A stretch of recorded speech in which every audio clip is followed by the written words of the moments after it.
다윗 시리즈는 열 번째 맞죠? 열 번째 맞아요. 열 번째 벌써 열 번째. 제목은 왕의 취임입니다. 왕의 취임은 한 번 더 해야 돼요. 이제 취임을 두 번 하거든요. 헤브론에서 한 번, 그리고 예루살렘에서 한 번.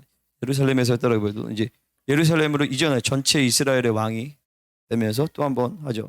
그래서 이제 드디어 13년의 광야 세월을 통과하여서 드디어 왕이 됐습니다. 할렐루야.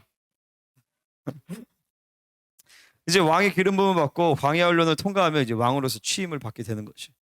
근데 우리도 마찬가지입니다. 우리가 실제로 뭐 지금 대통령과 같이 대통령이 되는 것은 아니지만 하나님이 우리에게 주신 왕권이 이루어지는 그때가 온다라는 것이. 그러니까 그 가나안의 그 약속의 땅으로 들어가는 때가 오고 교회적으로도 마찬가지. 여러분 개개인으로도 하나님께서 그런 역사를 이루시기를 원하십니다. 그래서 이 첫 번째 왕의 취임과 두 번째 왕의 취임이 왕권을 임하는데 이것이 바로 가는 게 아니라 어떤 단계를 뒀다라는 것입니다. 그래서 좀 더 확장되어서 다음 단계로. 그래서 우리가 이제 보면은 광야 훈련은 13년 했어요. 그리고 헤브론에서의 왕의 그 시간들은 7년 6개월을 보냈단 말이죠. 그러니까 물론 그거를 절대화시킬 수는 없지만 광야 훈련이 좀 더 길다라고 볼 수가 있겠죠. 그러고 나서 헤브론에서의 시간들은 한 절반 정도. 그러고 나서 이제 예루살렘 전체의 이스라엘의 왕으로서는 이제 33년을 보내게 되는 것이죠. 어쨌든 중요한 거는 광야 훈련을 빨리 통과하는 것이 중요하다는 거예요. 광야 훈련의 핵심은 뭐였어요? 우리의 성품을 만들어가는 것이죠. 그리고 이제 신명기서에서 보면 알겠지만 광야 훈련의 핵심은 하나님이 우리가 하나님을 경외하는지를 알게 하기 위해 순종하는지를 알게 하기 위하여서 그래서 하나님만을 사랑하는지 하나님만을 경외하고 그분의 말씀에 온전히 순종하는지를 우리 마음 안에 있는 것들을 밝혀내시기 위해서 광야의 훈련을 통과하시면서 우리 안에 그 성품을 만들어지게 하시는 것입니다.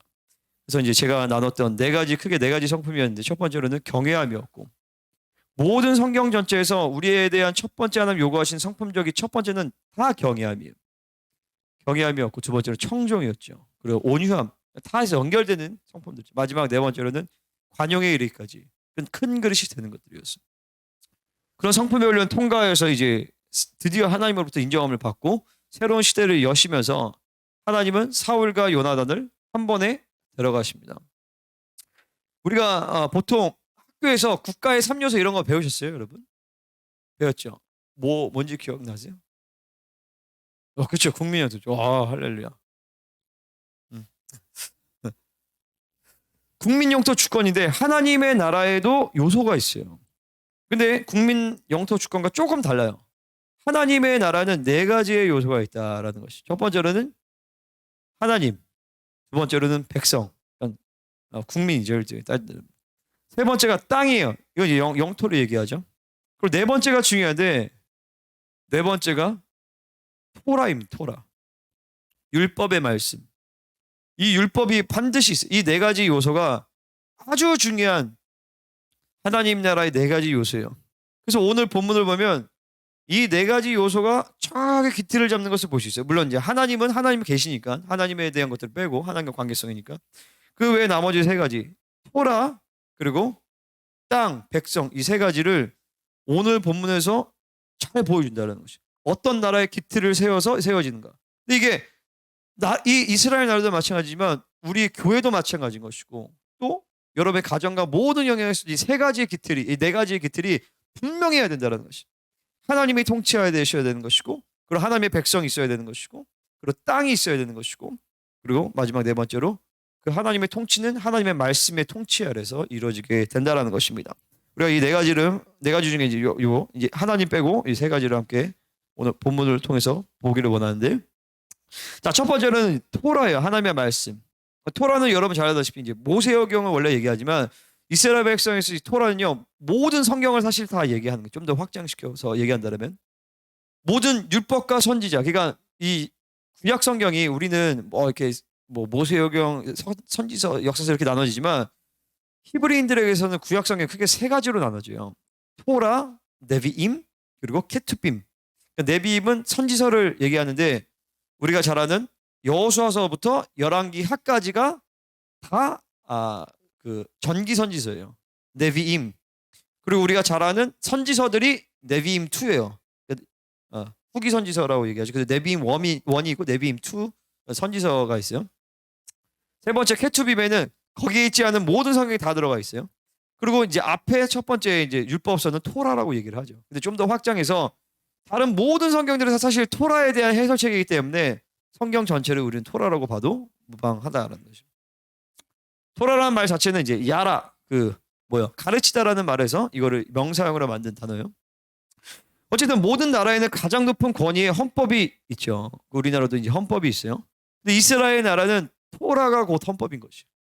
그래서 이 토라에는 헌법, 민법, 사법, 형사법 모든 법이 다 하나님의 말씀 안에 다 들어가 있어요. 그래서 이 이스라엘의 하나님의 법 위에 세워지도록 디자인이 되었다라는 것이죠. 그것이 이제 우리가 어떻게 볼 수 있냐면 이 본문에서 사무엘하 1장 8절, 9절, 10절에서 보면 이제 아말렉 사람이 와가지고 거짓말을 하죠. 그죠? 다윗과 사울과 요나단의 죽음을 보고한 아말렉 청년이 나와요. 근데 여기서 이제 이 아말렉 사람은 상을 받을 줄 알았는데 이제 거짓말을 하는 것이죠. 그러니까 근본적으로 이 하나님의 나라는 거짓말 위에서 세워지지 않는다는 거예요. 절대적인 진리 위에서, 로고스 위에서 세워진다는 것이죠. 그래서 10계명 이 10가지가 굉장히 중요한데 10가지 중에서 이제 거짓 증거하지 말아라. 그러니까 거짓말하지 말라는 것이죠. 이게 이제 한 요소예요. 그러니까 우리는 이것만 보더라도 이 다윗이 세우는 이스라엘 나라가 어떤 기반 위에서 세워지는가를 볼 수가 있어요. 그러니까 이 거짓말이 우리 삶 가운데서 얼마나 많이 난무하는지를 몰라요. 그러니까 제가 한번 물어볼게요. 여러분 오늘 거짓말 혹시 하셨어요? 하신 적 있어요? 오늘? 요번 주 안에 난 거짓말 한 적이 한 번도 없다. 한번 손 들어보세요. 거짓말 한 적 없어요? 그래요? 근데 이제 거짓말에 대해서 우리가 그렇잖아요. 거짓말에 대한 정의를 조금 성경에 기반해서 조금 다시 봐야 돼요. 그러니까 마귀는 거짓의 아비란 말이죠.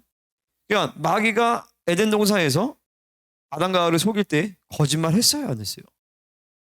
거짓말이 안 한 것 같죠, 그죠? 근데 사실은 거짓말이었어.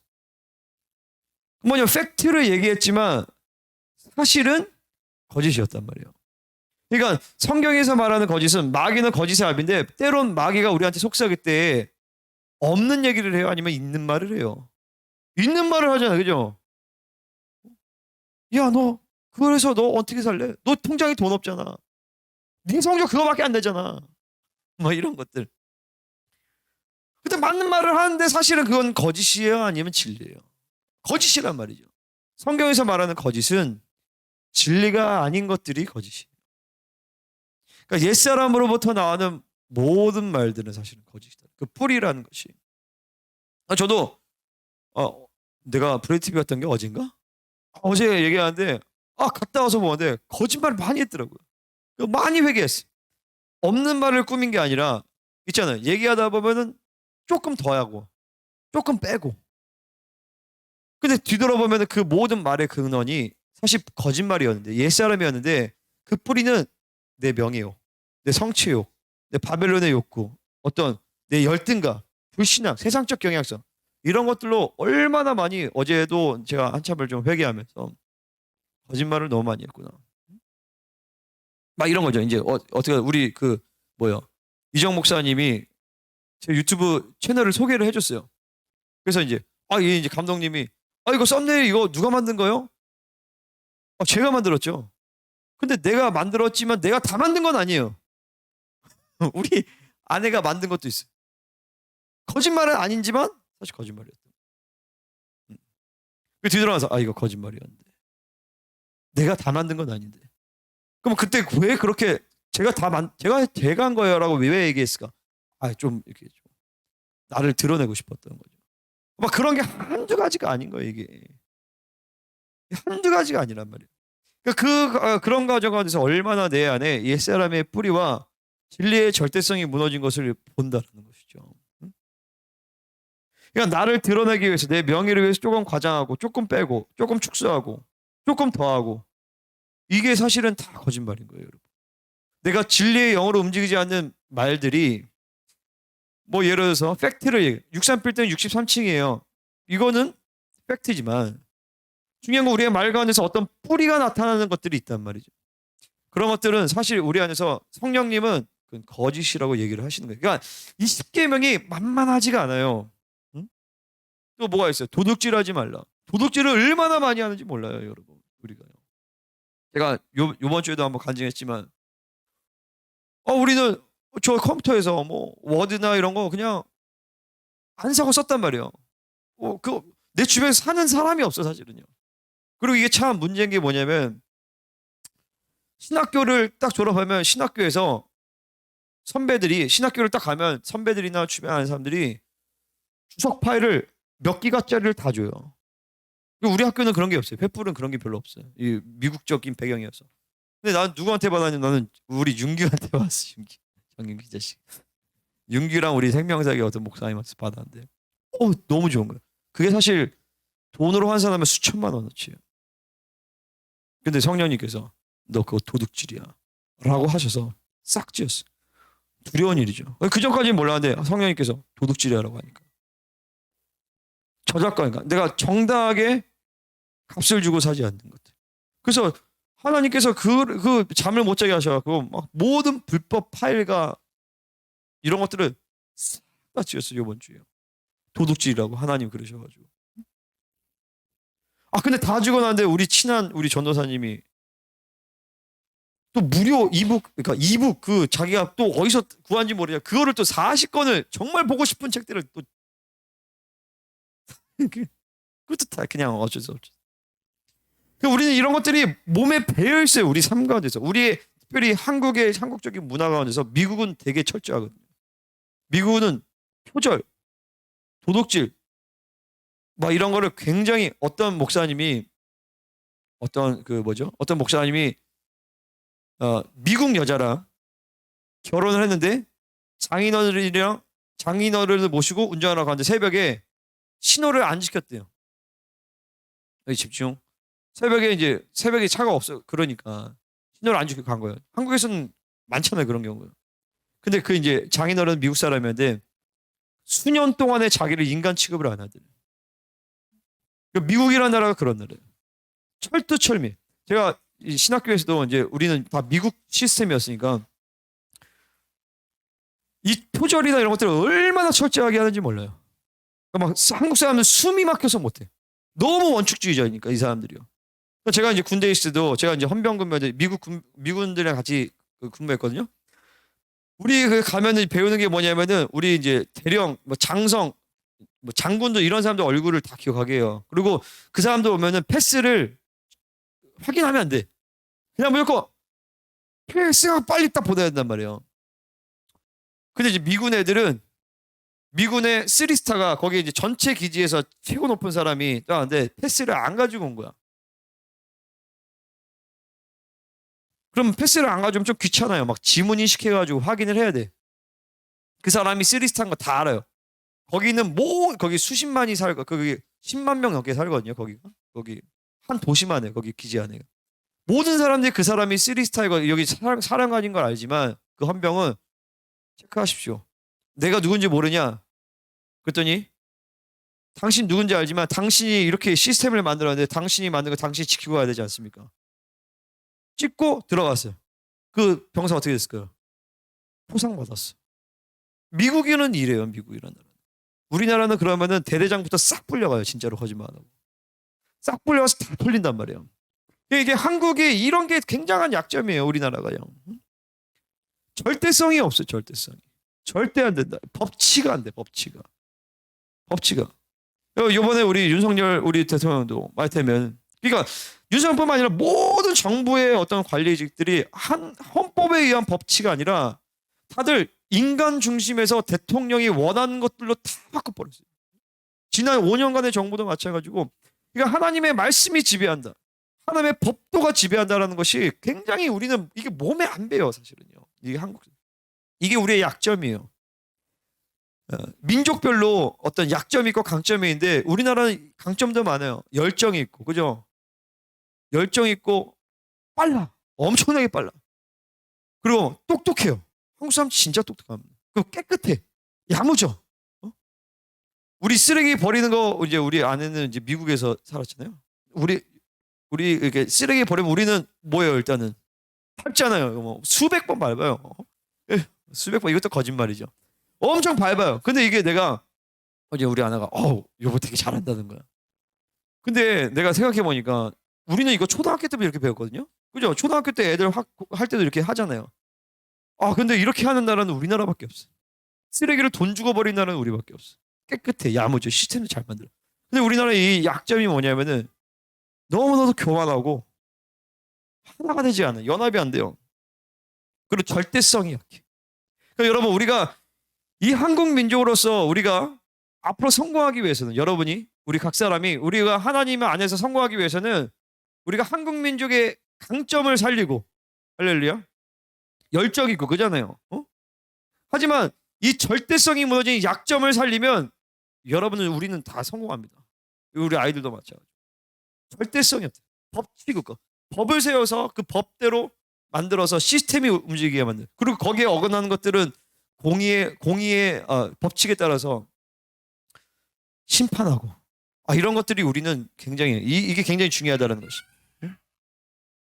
창세기 3장 2절에서 아담과 하가 범죄했던 그 프로세스는 뭐냐면 로고스의 하나님의 말씀의 절대성을 무너뜨리면서부터 시작이 된 것이에요. 그죠? 창세기 3장 2절에서 여자가 뱀에게 말하되 동산 나무의 열매를 우리가 먹을 수 있으나, 이렇게 얘기해요. 여자가 동산 모든 나무의 열매는 우리가 먹을 수 있으나, 근데 이것이 진리인 것 같으나 사실은 진리를 뺐단 말이에요. 모든 동산의 나무를 우리가 임의로 먹을 수는 있으나 라고 했는데, 임의로 먹을 수 있어야 된다고 얘기하는데 모든을 뺐어요. 동산 나무의 열매를 우리가 먹을 수는 있으나, 우리가 하나님의 풍성함을 봐야 되는데 거기서 모든을 빼는 순간 하나님의 풍성함이 확 축소가 돼버려요. 이러면 벌써 로고스의 생명력이 죽기 시작하는 거죠. 창세기 3장 3절, 모든 중앙에 있는 나무의 열매는 하나님의 말씀에 너희는 먹지도 말고 만지지도 말라. 너희가 줄까 하노라 하셨느니라. 보세요.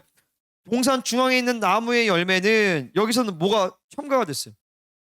원래 동산 중앙에 있는 나무의 열매가 아니라 동산 중앙에 있는 지식 나무, 선악을 알게 하는 나무를 먹지 말라고 했는데 로고스가 첨가가 된 거예요. 동산 중앙에 있는 나무, 그럼 뭐 생명나무보다 싸잡아서 얘기를 하게 되는 것이죠.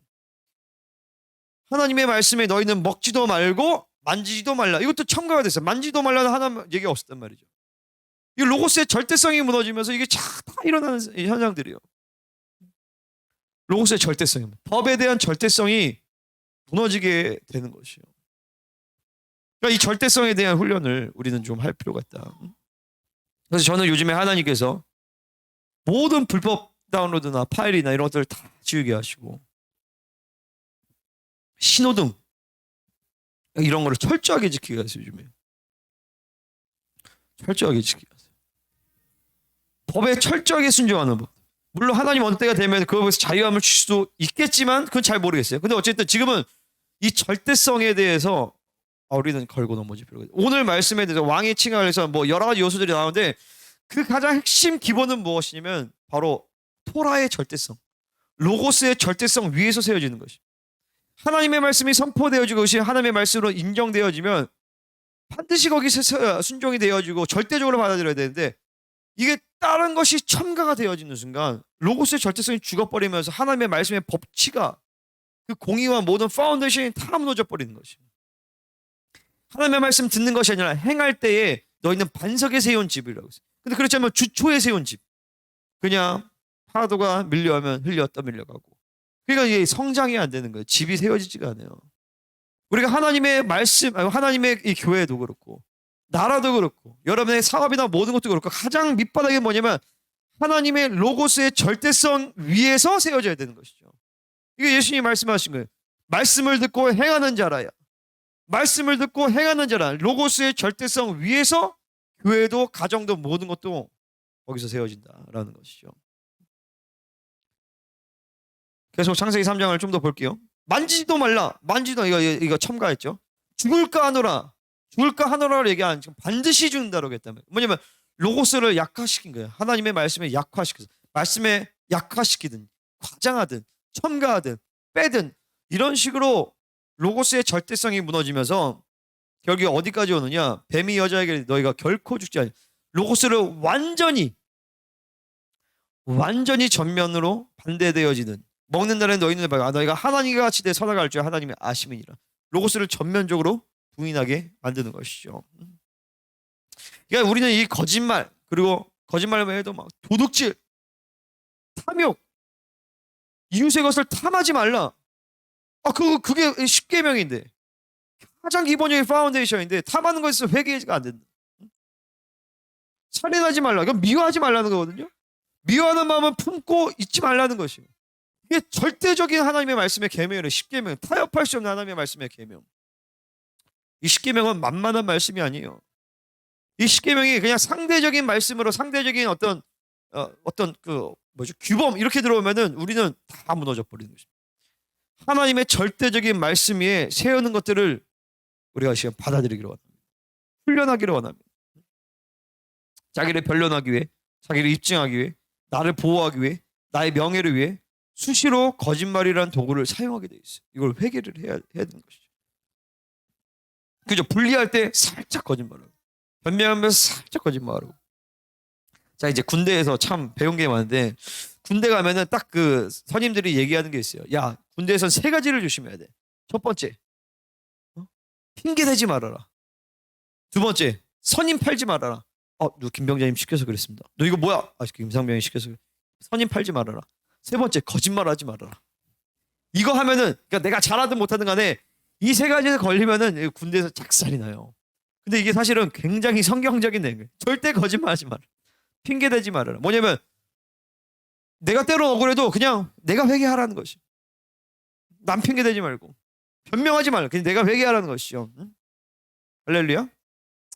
자, 이 거짓말에 민감해야 돼. 이 거짓말에 민감해야 돼. 응? 그래서 이 한국인들의 특별히 민족적으로 이 약한 이 상대적인 것들. 좋으면 좋고, 그죠? 못 끊어놔 잘. 우리 요번 정부도 마찬가지예요. 분명히 끊어내야 될 사람들을 끝내야 되는데 그냥 도와줬다고 해서 그냥 한 자리 해줘 버리고 그러면 이제 망하기 시작하는 거예요. 그럼 벌써 하나님의 법칙, 이 헌법의 통치에서 문제가 생겨. 그냥 나한테 좀 잘해줬으니까. 이제 그러면 이제 망하는 것이죠. 여기 다윗도 마찬가지예요. 아말렉이 어떻게 보면 자기의 어떤 적이었던 사울에 대해서 그래서 자기에게 자기 중심으로 봤다면 아말렉이 좋은 사람일 수 있어요. 하지만 다윗은 그렇지 않아요. 절대 아말렉이고 뭐 나한테 유익이 되고 뭐 간에 관계없이 하나님의 말씀의 법도 아래서 아말렉은 하나님의 말씀 가운데 죽여야 되는 존재이기 때문에 죽여버리는 것이죠. 사울이 나에게 적이라 할지라도 사울은 하나님이 세우신 기름 부음 받는 자이기 때문에 나를 죽인다 할지라도 그는 나에게 적이 아니에요. 왜냐하면 하나님의 나라의 적이 아니기 때문에. 그러니까 이런 이런 법도가 우리 안에 분명하지 않으면, 하나님의 말씀의 로고스의 절대성이 분명하지 않으면요, 적과 악원이 분명해지지가 않아요. 그래서 시편에서 다윗은 하나님의 말씀을 어기는 자가, 하나님의 말씀을 반대하는 자가 적이고, 그죠? 자기에게 잘못하고 자기에게 반대하는 자가 적이 아니야. 하나님의 말씀을 반대하는 자가 적이란 말이죠. 우리도 마찬가지예요. 이 사람 좋은 사람 나쁜 사람 이거 좋다 안 좋다를 얘기하기 전에 무엇이 하나님의 말씀과 하나님의 통치의 기준상 이게 유익이 되는가? 하나님의 나라 가운데 유익이 되는가? 하나님의 나라의 기준에서 무엇이 맞는가? 우리 이걸 봐야 돼. 그럴 때 적과 악원이 분명하다는 것이죠.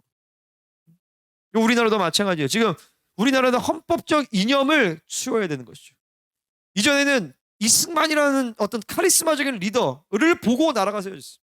그 위에는 박정희라는 카리스마적인 리더를 보고 세워놨어요. 근데 이제 그런 시대는 갔어요. 카리스마적인 리더를 통해서 나라가 움직여지는 시대는 갔단 말이에요.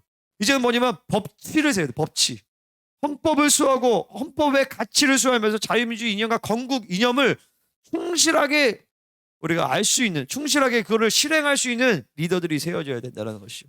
그러니까 보세요. 우리가 박근혜 대통령 때 이 나라가 문제가 된 게 뭐예요? 법치를 따라가야 되는데 박근혜 대통령은 사람을 따라가게 되니까. 근데 그 박근혜 대통령이 연약한 존재였거든요. 사람인지라 연약해요. 옛날에 막 이승만, 박정희 이런 사람들은, 이승만 대통령 같은 사람은 100년에 한 번 나올 거 말하는 사람이었고. 근데 이제 그런 사람들은 잘 안 나와요. 그럼 법치 가운데서 하나님의 공의를 따라가야 되는데 그게 아니라 우리 박근혜 대통령 이렇게 돼버리니까 여기서 무너져 버리는 거예요. 우상용으로 자기 스스로 이 나라가 어떻게 보면 우리의 죄악이 이런 사단을 만들어낸 것이고, 지금도 막 문제들 막 거기에 막 무슨 막 종교가 돼 버려가지고, 지금도 막 우리가 윤석열에도 종교가 되면 절대 안 되는 거지. 사람이요, 헌법을 수호하느냐, 헌법을 수호하지 않느냐, 하나님이 이 나라에게 주신 그 디자인대로 가느냐 안 가느냐, 이거에 대해서 냉철하게 우리는 보고 기도해주고, 뭐 직접 만나서 얘기할 수는 없겠지만 꾸짖어야 돼. 영적으로 당신 그렇게 가면 안 된다. 하나님이 세우셨는데 법치 헌법을 수호하는, 이거를 통과하지 않으면 이 민족은 하나님 앞에 쓰임 받을 수가 없다는 것이 어떤 한계 가운데서. 왜냐면 이래도 좋고 저래도 좋고, 그죠? 맨날 이런들 어떠하리 저런들 어떠하리. 조선 왕조가 세워질 때도 고려 왕조의 정통성을 다 그냥 버려버리고 새로운 왕조를 세웠단 말이에요. 이게 이 민족의 아주 뿌리 깊은 흐름들이에요. 그러다 보니까 어떤 공동체에 있다가 이게 마음에 안 들어. 그러면 그 목사님 완전 별로고 다 이단으로 만들어버리고 자기가 또 새로운 걸 만들어버려. 그러니까 그 밑에서 자네들 또 그래. 이 사람 잘못됐어. 아니 잘못되면 그냥 잘못됐다라고, 그냥 잘못된 거 얘기하면 그 감사했습니다라고 하고 좋은 것만 받고, 그다음 그 흐름 안에서만 역사의 정통성이라는 게 있잖아요. 그러니까 오늘도 보면 다윗이 그런 걸 참 잘하는 거예요. 두 번째로 다윗은요, 보세요. 로고스의 절대성을 위해 세웠는데, 로고스의 절대성을 세우다 보니까 하나님의 법치의 기준에 따라서 움직이니까 사울왕이 망가졌어도 사울왕의 리더십을 거절하지 않는 거예요. 거절하지 않으니까 화레인에서 보면 알다시피 사울에 대해서 막 또 이렇게 막 노래하고, 요나단에서 노래하고, 사울에 대한 상처와 아픔이 전혀 없어요. 그러니까 이스라엘 나라의 전체적인 정통성이 그 다윗에게 흘러가게 되는 거죠. 근데 만약에 여기서 사울은 잘못되고 사울은 버림받은 자다라고 해버리면, 그럼 너는 뭐냐? 사울의 나라가 아닌 새로운 나라를 세워버려야 돼. 그러면 사울을 세우신 하나님을 부정하게 돼버리니까 이스라엘이 아닌 다른 나라가 돼버리는 거예요. 그러니까 북이스라엘이 망가졌던 이유가 하나님께서 세웠는데 이스라엘의 정통성이 다윗 왕조로부터 시작이 되는 것인데, 그거를 제껴버리고 우리가 이제 새롭게 시작을 한다라고 하니까 북이스라엘이 성립이 안 되는 거죠. 이 시대에 있었던 많은 나라들과 교회들, 운동들, 교단들이 다 그런 식으로 해서, 그러니까 오래 안 가. 50년을 못 가는 거예요. 내가 역사적 정통성가에서 내 믿음의 뿌리가 누구였고, 그 믿음의 선조에서 조금 약점이 있었고 나쁜 점도 있었겠지만 하나님께서 그것을 다 사용하셔서 나를 축복하셨어. 그 흐름에 영적인 좋은 유업을 받고 나는 이렇게 시작합니다 라고 해야 될 거 아니에요. 그죠? 근데 다 니네는 잘못되고 나는 이제 내가 새로운 거다라고, 내가 다윗이다라고 해야지만 사실 다 압살롬인 거죠. 슬픈 일이에요. 슬픈 일. 다윗은 사울과 요나단을 위한 애가를 불러요. 다윗은 이 애가를 통해서 13년간의 광야 세례를 쭉쭉 정리하는 것이죠. 근데 요나단은 뭐 말할 것도 없죠. 요나단에 대해서는 늘 감사와 막 감격, 자기의 영적인 아버지와 같고 친구와 같았던 그런 요나단에 대해서는 너무 그 사랑의 마음, 그가 나를 위해서 헌신했던 그 사랑, 여인의 사랑보다 더 기이한 너무 놀라운 사랑을 받았다. 사실 하나님의 사랑이 그 요나단을 통해서 내가 그렇게 받았다고 충분하게 감사하는 것이죠. 우리도 마찬가지예요. 하나님이 여러분의 삶 가운데서 요나단들을 붙여주십니다. 우리 서로가 다 요나단이 되기를 바라요. 그죠? 특별히 뭐 우리 목사님들이 또 여러분에게 요나단이 될 수 있죠. 그죠? 사울이진 않잖아요. 그죠? 솔직히 말해서. 그죠? 여러분을 좋게 세워주고 격려해주고, 이런 하나님의 요나단적인 흐름이 있어요. 사람들 붙여주시는 사람. 그런 것에서 충분하게 감사하고 충분하게 그 은혜를, 정서를 받아들여야 돼요. 아멘입니까? 표현하는 것이, 그 정서와 그 감격, 우리 나를 길러주신 부모님과 그리고 이제까지 있었던 모든 나를 사랑하는 사람들, 나를 위해 도와줬던 어떤 좋은 훌륭하신 분들, 선배님들, 이런 거 모든 걸 통해서 하나님이 나를 정말 사랑하시는 그 감격에 한번 젖어들어야 돼. 그죠? 또 한편에서는 내 인생에 사울 같은 인간들이 또 있어요. 근데 그 사울 같은 인간들을 통해서 하나님 나를 연단시키셨다는 것을 하나님의 나라 관점에서 받아들일 때, 이 모든 것도 나를 세우기 위하여서 하나님 나에게 허락하신 거구나라는 것을, 허락하셨구나라는 것을 받아들이게 되는 것이. 그러니까 우리가 이게 참 중요해요. 이게 안 되면 자꾸 상처라는 것이 생겨요. 근데 자꾸 상처가 회복되고 하나님 안에서 뭐가 되면, 내가 여기까지 왔던 모든 것 가운데서 아까 우리 찬양한 것처럼 주의 선하심이 막 달려오시는 거예요. 요나단을 봐도 선하심이 달려오고 사울을 봐도 선하심이 달려오는 거예요. 요나단을 통해서 선하심이 달려오는 거 받아들이는 건 어렵지 않아요. 근데 사울을 통해서 하나님의 선하심이 막말로 다윗이 사울이 없었으면 어떻게 그 유대 광야를 샅샅이 알았겠으며, 어떻게 그 원통한 자, 애통한 자들의 마음을 알았겠으며, 어떻게 하나님을 절대적으로 의지하는 그 청정, 경외의 삶이 젖어들었겠으며. 그러니까 다윗이 이런 것들을 종합해서 보면서 정말 하나님이 그 사울을 또 얼마나 안타까워요, 그죠? 하나님 앞에 그게 나를 세우기 위해서 하나님이 사용하셨지만 결국 그의 영혼은 버림받았고, 결국 어떻게 보면 자기의 영적인 아버지와도 같았던 장인이었고, 근데 그런 것들에서 굉장히 마음이 안타깝고 여러 가지 마음이 복합적으로 작용되면서, 또 때로는 사울이 자기한테 너가 나보다 반드시 잘 될 것이다 막 이런 것들에 대해서 막 생각이 나면서 그 얼마나 그 사울 우리 그 아버지도 악한 영에 지배당해서 자기도 어쩔 수 없이 그렇게 인생을 마무리했구나라는 거에 대해서 막 여러 가지가 복합적으로 작용이 되면서 상처와 쓴 마음들을 버려버리고, 사울과 요나단, 이 활의 노래로, 이 이름이, 이 노래가 활의 노래인데, 이 활의 노래로 13년 광야 생활을 쭉 정리를 하는 것이. 아멘. 멋있지 않아요? 우리가 이런 활의 노래가 불려지기를 축복합니다. 아멘. 내가 이런 부모님의 밑에서 태어나가지고, 내가 이런 환경에서 자라가지고 막 고생하고 그랬지만, 알고 봤더니 이 모든 것이 하나님의 선하심의 배려고, 내 인생에 쫙 해석이 되는 것이. 그러면서 버릴 거는 싹 다 버리고, 취할 것은 쫙 취하면서, 그죠? 우리가 모든 것 가운데서 우리는 윗대로부터 늘 좋은 것과 나쁜 게 다 흘러갑니다. 좋은 것이 없는 사람도 없고 나쁜 것이 없는 사람도 없어요. 근데 나쁜 것은 예수 이름으로 봉쇄 차단, 좋은 것은 예수 이름으로 취합니다. 할렐루야. 그럴 때 계속 나는 축복 가운데 사는 것이.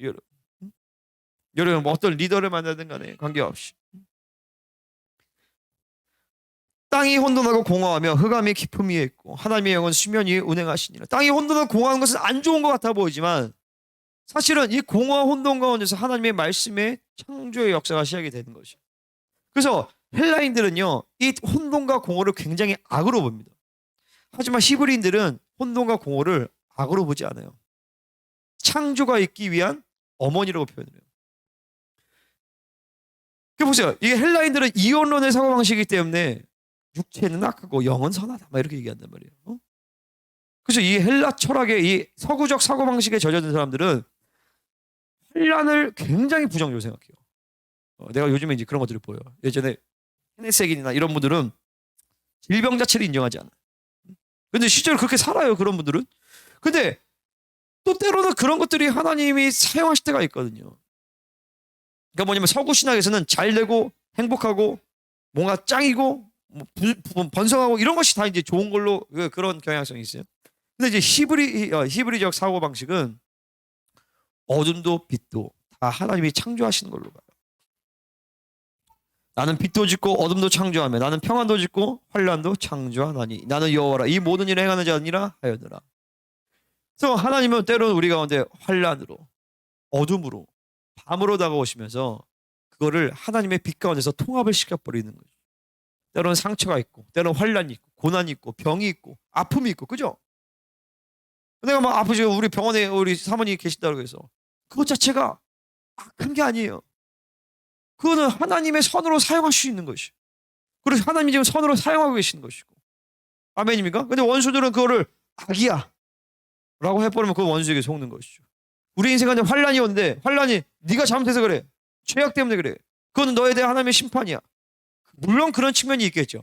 하지만 그 배후에는 하나님의 통치가 오면서 하나님의 선하심을 볼 때 그 모든 것을 환란도 하나님 얘기하고, 그럴 때 환란에 있든 어둠 가운데 있든 이 모든 것이 어떤 정죄감이나 어떤 실망감이 아니라 나를 향한 하나님의 선하심의 배로로 쭉 다가오게 하시는 것이죠.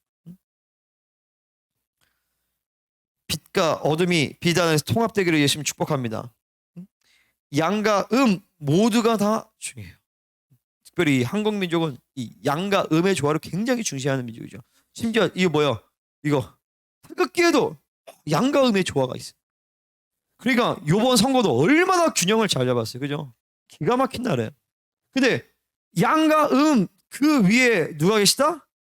하나님이 계신 것을 보기를 축복합니다. 우리의 삶 가운데서 어둠의 역사, 좋은 어떤 축복의 역사, 번성의 역사 가운데서 그 배후에 있는 그 위에 있는 하나님을 보는 우리가 되기를 원합니다. 이럴 때 상처가 없어요. 자, 그럼 두 번째로 크게 두 번째로 땅을 볼 텐데 1장 16절 같이 읽겠습니다. 시작.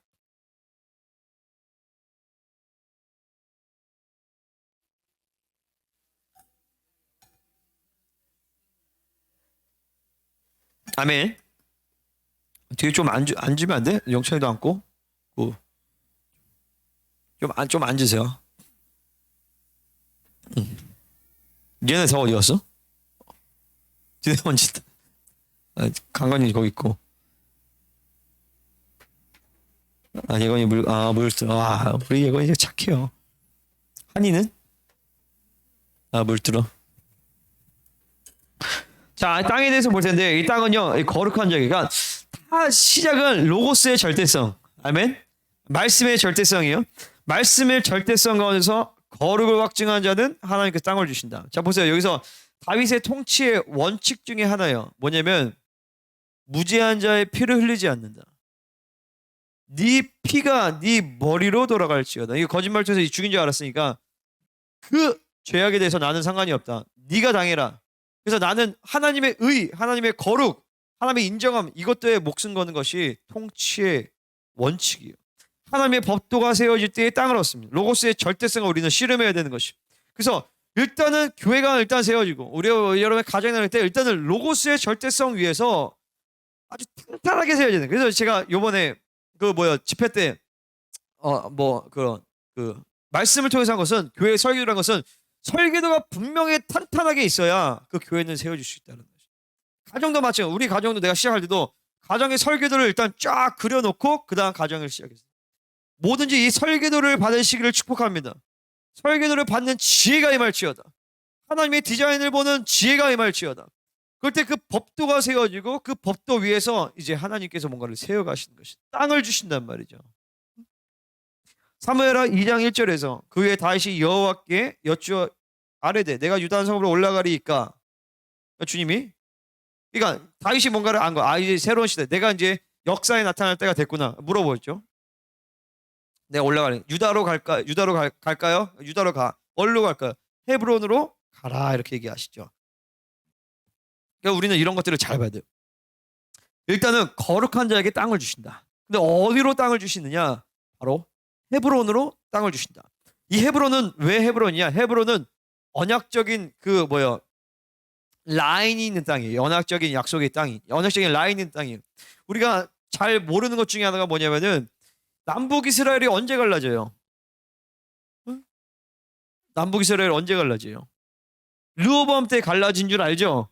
사실 르호보암 때 갈라진 것이 아니라 다윗이 이 사울 왕조 이전에도 이미 사실 갈라져 있었던 거예요. 말은 그렇게 안 하지만 사실 갈라져 있었고 이것들이 사울이 통일을 왕국을 했지만 사울이 통일을 하긴 했어도 남유다에 대한 통치권은 잘 확립이 안 됐단 말이에요. 그러니까 남유다의 어떤 중심지는 어디였냐면 바로 헤브론이었고 북이스라엘의 중심지는 세켐이었어요.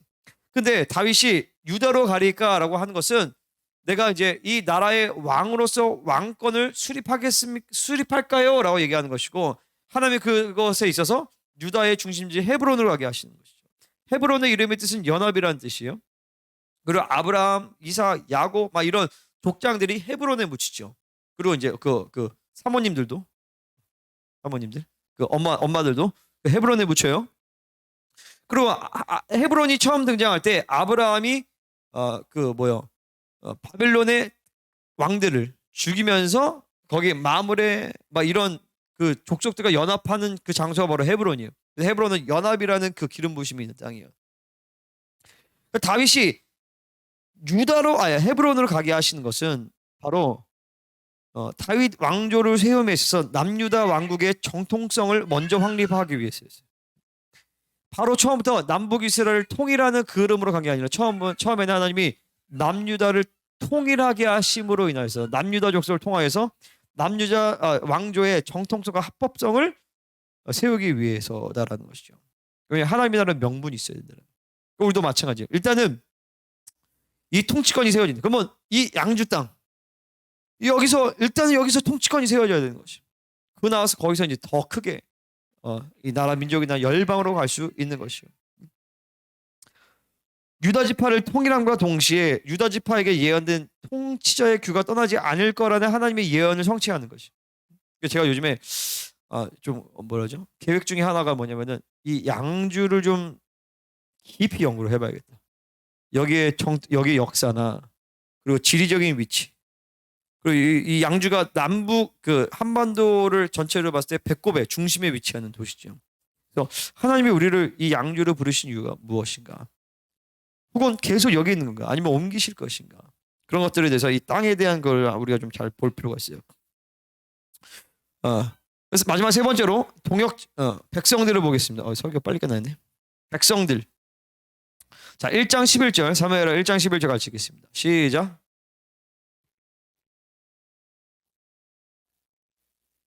여기서 이 본문에서 나오는 백성들을 크게 세 부류예요. 첫 번째로는요, 아둘람굴 사람들이 있어요. 이전부터 있었던 다윗의 사람들이죠. 두 번째로는 헤브론에서 새롭게 들어오는 동역자들, 남유다 지파의 그런 장로들과 그 지파의 사람들이 있죠. 세 번째로는 길르앗 야베스 사람들이요. 첫 번째로 아둘람굴 사람들은 충성된 자들, 소위 말해서 개척 멤버죠. 개척 멤버. 가장 다윗 같은 스피릿을 가지고 있었던 자들. 여기서 다윗이 막 옷을 찢으니까 이 사람들 옷을 같이 찢어요. 그러니까 뭐냐면은 다윗이 가지고 있던 그 생각과 동일한 생각을 갖기 시작한 거예요. 그전에는 그렇지 않았거든요. 이 아둘람굴 사람들은 원통한 자, 피해자 의식에 쩌들어 있던 사람들, 원통한 자, 억울한 사람들, 맨날 찌질한 이런 사람들이었는데 그게 아니라 이제 다윗과 13년을 보내게 되면서 하나님의 나라의 관점 안에서 볼 수 있는 안목이 열렸어요. 이제 애통함과 원망, 어떤 억울함, 야, 이거 잘됐다, 이제 사울이 죽었으니까 이제 우리 이제 왕 되고 좋겠다라가 아니라 그 과정 과정 하나님의 나라의 애통함을 하고 가슴을 찢을 수 있는, 마음을 찢을 수 있는 사람들로 변했다라는 거예요. 뭐냐면 왕의 실력과 왕의 성품을 가진 사람들로 변했다라는 것이죠. 아멘. 여러분, 우리 모두가 이 왕의 마음과 왕의 성품을 가지기를 축복합니다. 그죠? 우리 여기 각 사람들도 억울함과 애통함, 피해자 의식이 막 이런 것들에 쩌들어서 있었지만 이제는 그렇지 않죠. 그죠? 할렐루야. 이제는 그렇지 않아요. 이제는 막 애통함, 막 우크라이나를 막 애통하면서 막 가슴을 치고 나라 공의에 대해서 막 그저 잠도 안 자면서 뉴스 보면서 하나님 도와주세요 막 이렇게 할 수 있는 그런 믿음 있는 성숙한 자들로 변화되고 있어요.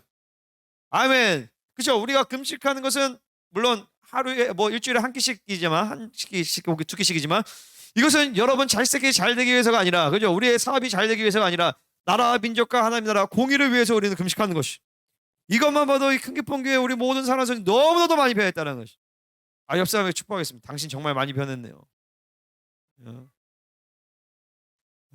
내가 우리 조원애를 요번에 이제 거기서 봤더니 얼마나 애가 러블리하고 똘똘한지 그죠? 여기서 밖에서 나가서 봐야 애가 좀 객관적으로 평가할 수 있어요. 여기가 우리 안에 있는 걸 보지만 밖에서 보니까 애가 일도 잘하고 아주 칭찬을 하시더라고요. 거기 이제 그래서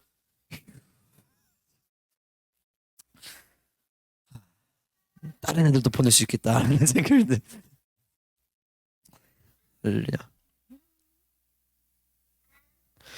두 번째로는 헤브론인데 이 헤브론은 이제 동역자들이에요. 다윗이 키운 사람들이 아니에요. 그죠? 우리로 따진다면 여기 보세요. 자, 첫 번째 아둘람굴 사람들 우리 성도들 같은 사람들이에요. 근데 이제 헤브론은 이제 왕권이 세워지면서 하나님이 새로운 차원에서 막 동역자들을 막 보내주시는 것이. 우리가 보통 공동체가 세울 때 보면요, 처음부터 그 공동체가 이런 말씀들이 좀 죄송한데 준비가 많이 된 사람들을 보내시지 않아요. 포텐셜이 있는 사람들을 보내주시죠. 포텐셜이. 우리 성도분들 같이. 포텐셜이 있으나 조금 힘들었던.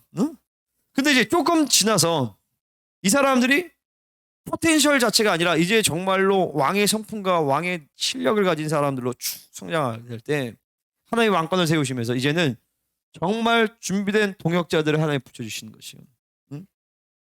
그러면서 우리 교회적으로도 동역자들이 붙여질 수도 있고 혹은 외부의 동역자들이 세워지면서 같이 파트너십하고 네트워킹할 수 있는 힘이 길러지게 된다는 것이죠. 우리도 요즘에 그렇잖아요. 제가 어제도 우리 참 훌륭하신 김종철 감독님이랑 이정 목사님 만나고 왔는데 되게 감사하더라고요. 그래서 아무튼 뭐 어쩌다 보니 의도한 건 아니지만 제가 이제 우리 생명사역과 이렇게 연결을 하게 되어지는 그 고리 역할을 했는데 그게 되게 감사하셨나 봐요. 근데 감독님이 그렇게 얘기하시더라고요.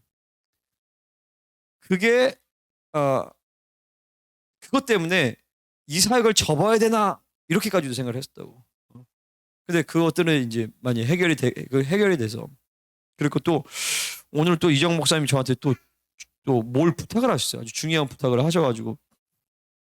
근데 참 이런 동역자들을 하나님이 하게 하시면서 서로 하나님의 나라를 위해 협력하게 하시고 또 외부에도 우리 막 저기 노태훈 전사님이나 아니면 또 뭐 우리 저 김산성 목사님이나 우리 생명사에게 우리 또 목사님들 이렇게 동역하게 하시면서 하나님이 이 나라에 이 어떤 뭐죠 왕권을 세워가시는 거죠. 예, 그래. 그래서 일단은 이 교회가 하나님께서 우리 교회 우리 성도들이 온전케 되어지고 우리가 하나가 되어지고 하나님의 사도적인 권능이 부어지고 그럴 때 우리가 섬겨야 되는 첫 번째 대상들은 여기를 보세요. 이 도시인 거예요. 도시. 양주.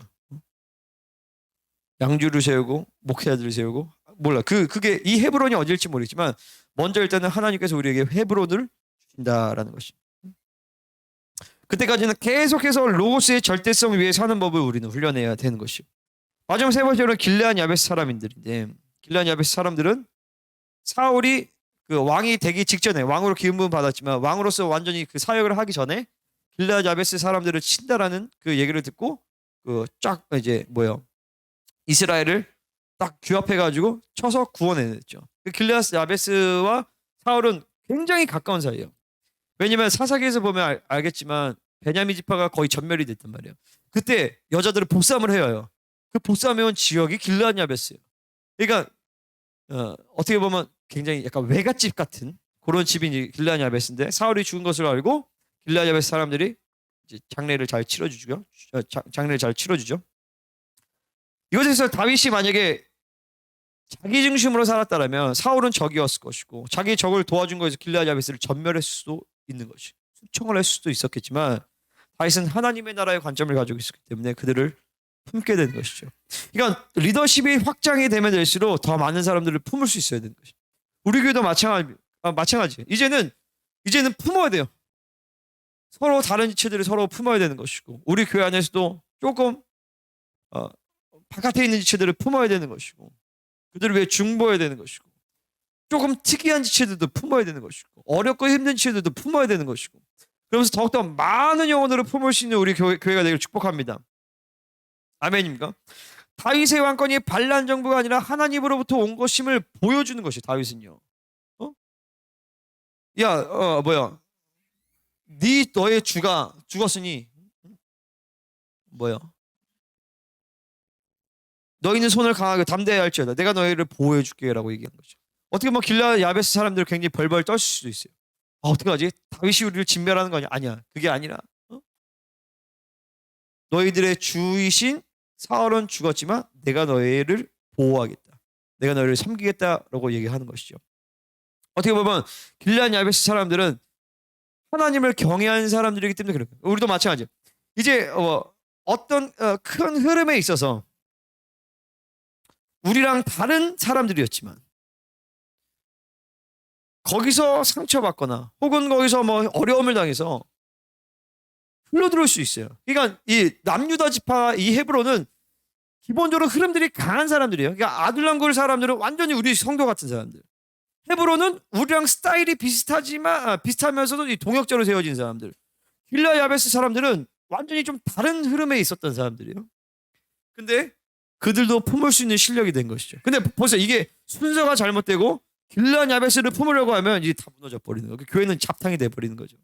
그러니까 제일 중요한 건 뭐냐면 이 아둘람굴 사람들이 한 마음과 한 스피릿으로 한 로고스의 절대성 위에 세워질 때 우리는 헤브론도 품을 수 있고 길르앗 야베스도 품을 수 있는 것이에요. 여러분 이게 무슨 말인지 알죠? 제가 예전에 꿈을 꿨는데 막 찬양 인도를 하려고 이렇게 했는데 이제 그 꿈들이 다 이해가 돼요. 근데 다 내 친구들 아는 사람들이 다 모인 거예요. 근데 교회가 와보니까 자탕밥이 돼버렸어. 그래서 심지어 뭐 어떤 교회에서 막 단체로 막 온 사람들도 있고, 그래서 교회가 엉망진창이 돼서 예배가 안 드려지는 꿈을 꿨어요. 그러니까 그게 지금으로 보면 뭐냐면, 일단은 요셉이 조용히 좀 해봐 할렐루야. 일단은 아둘람굴 사람들이 큰 기쁨 교회 기존 멤버들이 아주 탄탄해져야 이 흐름으로 들어올 수 있는데, 그게 되지 않고 길르앗 야베스 오고 헤브론에서 오고, 지금 내가 보니까 그 친구들은 헤브론 사람들이었어. 그리고 막 이것저것에서 다른 교회에서 왔던 사람들. 그 내가 예전에 껐던 우리 고모 오셨을 때 있잖아요. 그 교회 사람들이 막 단체로 오는 그 꿈을 꿨었거든요. 보니까 그 사람들은 길르앗 야베스 사람들이에요. 근데 문제가 뭐였냐면, 길르앗 야베스와 김요새 조용히 해. 로고스의 절대성 위에 헤브론이, 다시 집중. 헤브론이 문제가 아니라, 길르앗 야베스가 문제가 아니라 아둘람이 문제였다. 아둘람. 우리 내부에 문제가 있었다는. 우리 내부가 이제 한 스피릿과 한 로고스 위에서, 절대적인 로고스 위에서 많은 영혼들을 품을 수 있는 겸비한 영혼들이 될 때 헤브론도 올 수 있고 길르앗 야베스도 올 수 있다 라는 것이죠. 그럴 때 하나님이 우리에게 그것이 준비되면서 우리에게 땅을 주시는 것이에요. 응? 배타성을 버려야 돼요. 응? 우리가 다른 교회, 다른 교파, 다른 교단, 다른 단체, 다른 목사님들 별로 욕할 필요가 없어요. 정죄할 필요도 없어요. 그냥 형님으로 모시고 가자. 할렐루야. 응? 우리가 지금 뭐 생명사역에 있지만, 장로교도 어떻게 보면 형님인 것이고, 감리교도 형님이고, 조금 맛이 간 형님도 있어요. 천주교 같은 맛이 간 형님도 있지만, 어쨌든 그들도 하나님 안에서 우리가 품어야 되는 사람들인 것이고, 그 형님들을 잘 품고 우리가 이 새로운 하나님의 나라를 꿈꾸며 우리 섬기기를 원합니다. 이 배타성을 버려야 돼요. 왜 배타적이냐? 저도 배타성이 좀 강한 편인데, 배타성이 왜 이 강해지냐? 크게 두 가지 이유예요. 첫 번째는 뭐냐면, 자신이 없기 때문에 배타적이 돼요. 얘기해서 막 품을 수 있는 자신이 없는 거예요. 실력이 없으니까. 두 번째로는 겸손하지 않아서 배타성이 생기는 것이죠. 제가 예전에 그 댄저스 목사님 만나는데, 그분은 모든 사람을 다 품더라고요. 심지어 그 예전에 그 프란치스코 교황 전의 교황, 그 전 교황이 교황이 되기 전에 서로 대화하고 얘기해가지고 그 사람을 설득시켰어요. 그리고 우리나라 무슨 성공회 뭐 이런 사람들, 완전 좌파 이 사람들도 댄저스 목사님 얘기하면서 그들을 설득시키더라고요. 그래서 이게 실력이 있으면, 자신이 있으면 배타성이 없구나. 근데 왜 배타적이 되냐? 실력이 없기 때문에. 자신이 없어. 이거 팽하네 여기 아주 그냥. 다 채워질지어다. 할렐루야. 그러니까 우리는 배타성을 버리기 위해서는 첫 번째로 실력이 있어야 되는 것이고, 진리를 얘기할 수 있는, 진리를 정확하게 설득할 수 있는 실력이 있어야 되는 것이고, 두 번째로는 겸손함이 있어야 된다. 마지막 2장 6절 7절 같이 읽겠습니다. 시작.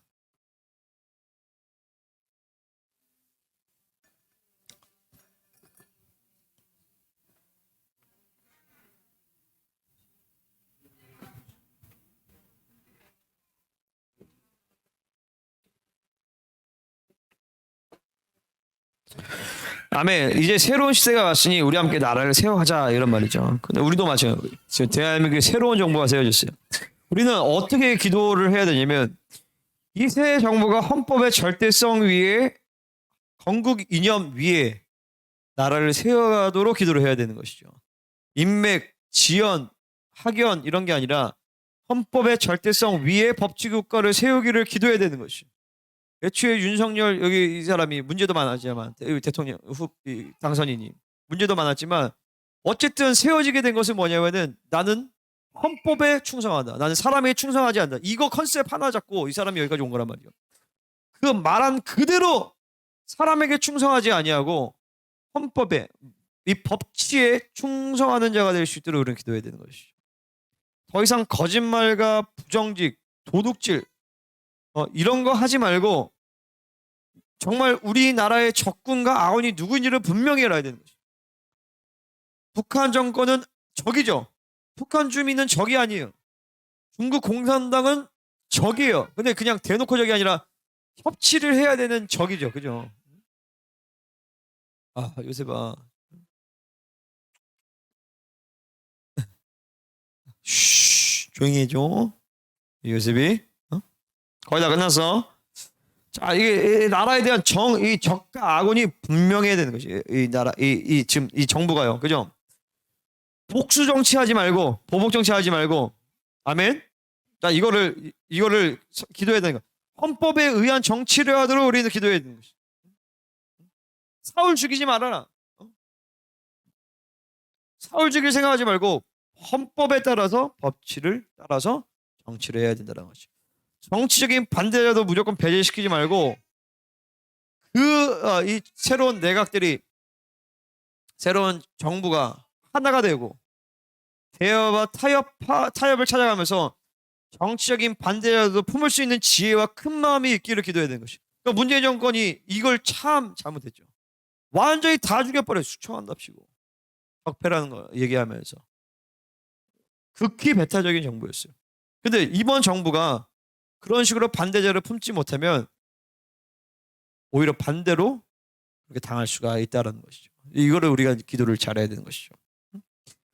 정치적인 반대자도 어차피 국민이기 때문에 그들을 정치적인 반대자도 품을 수 있는 실력과 겸손함이 있기를, 지혜가 있기를 우리는 기도를 해야 되는 것이요.